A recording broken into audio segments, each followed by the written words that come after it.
भाषा अधिगम एवं अर्जन। अधिगम का मतलब होता है सीखना। किसी स्थिति के प्रति हमारी सक्रियता, संलग्नता को दर्शाता है, जिससे हमारे व्यवहार में परिवर्तन आता है। एक स्टेटमेंट है प्रेसी का। अधिगम प्रक्रिया के प्रकार।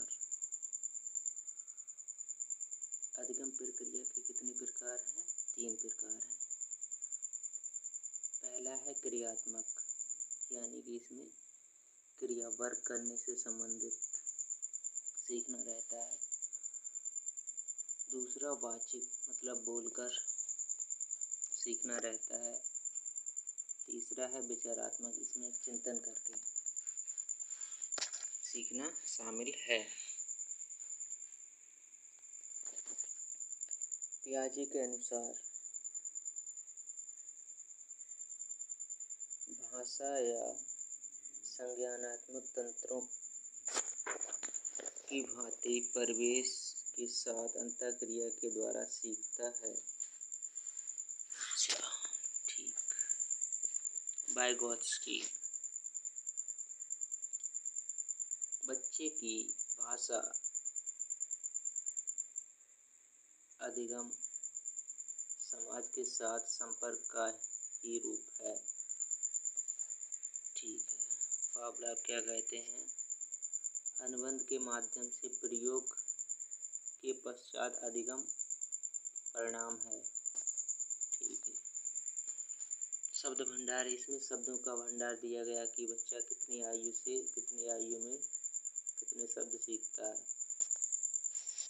तो आप इसको खुद ही देख लें। भाषा अर्जन क्या होता है? भाषा अर्जन का मतलब होता है अनुकरण के माध्यम से होता है, मतलब बच्चा नकल करके सीखता है। भाषा अर्जन स्वाभाविक प्रक्रिया है, वातावरण संपर्क है, अचेतन या अवचेतन प्रक्रिया है, अनौपचारिक प्रक्रिया है। मातृभाषा अर्जित की जाती है, यानी कि मातृभाषा का अर्जन किया जाता है।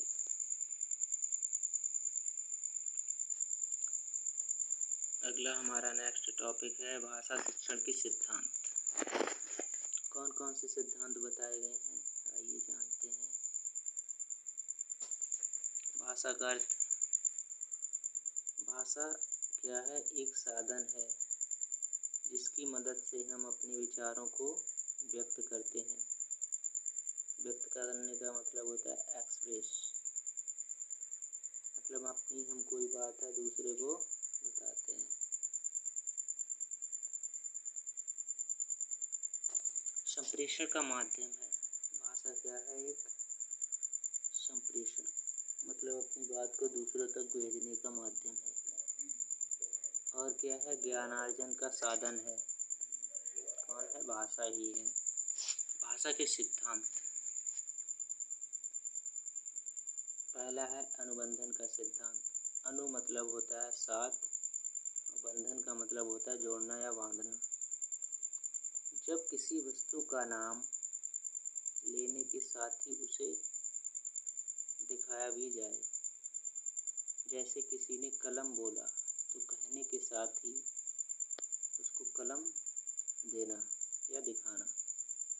दूसरा है भाषा का सिद्धांत अनुकरण का सिद्धांत। इसमें क्या होता है? अनुकरण का मतलब होता है इमिटेशन। जैपनीज शर्ली कर्टी वैलेंटाइन वैज्ञानिक भाषा अनुकरण के समर्थक हैं। आपको ये भाषा वैज्ञानिक हैं, इनके नाम याद रखने जरूरी हैं। नकल करना या दोहराना ही अनुकरण कहलाता है। तीसरा हमारा जो सिद्धांत है वह है अभिप्रेरणा या रुचि या बाल केंद्रिता। हिंदी पाठ्य सामग्री का शिक्षण प्रणालियों का चुनाव, बालक की रुचि एवं आवश्यकताओं के अनुरूप होना। क्रियाशीलता, ये हमारा चौथा प्रिंसिपल है। नाम से ही पता चलता है, इसमें क्रिया करके सीखना शामिल रहता है। अभ्यास का इसमें क्या होता है, बच्चा अभ्यास करके सीखता है, यानी किसी कार्य को बार बार करता है। चयन का सिद्धांत, इसमें क्या होता है, बच्चे को अपनी मर्जी के हिसाब से सिलेक्शन करके सीखने का अवसर दिया जाता है। मातृभाषा का सिद्धांत, इसमें मातृभाषा को प्राथमिकता दी जाती है। पहले इसमें क्या होता है, बच्चे को अगर कोई दूसरी भाषा सिखानी है तो मातृभाषा से कनेक्ट करके उसको रिलेटेड भाषा सिखाई जाएगी। हमारा अगला सिद्धांत है निश्चित उद्देश्य एवं पाठ्य सामग्री का सिद्धांत। ये औपचारिक शिक्षा से संबंधित है। आवर्ती का सिद्धांत क्या है, दोहराना, बार बार। इसमें क्या होता है, किसी कार्य को बार बार करने पे बल दिया जाता है जिससे कि बच्चा स्वयं सीख जाता है। इसको एक हिसाब से करके सीखना कह सकते हैं। पुनर्बलन का सिद्धांत, पुनर्बलन का सिद्धांत क्या होता है, इसको बोलते हैं रीइंफोर्समेंट। सफलता मिलने पर उत्साहित, मतलब अगर हमारा परिणाम अच्छा रहता है तो हम बहुत खुशी होते हैं। अगर हमें असफलता मिल जाती तो हमारा क्या होता है, मनोबल कमज़ोर हो जाता है। ये कथन है B.F. स्किनर का। ये हमारा टॉपिक क्लियर हुआ।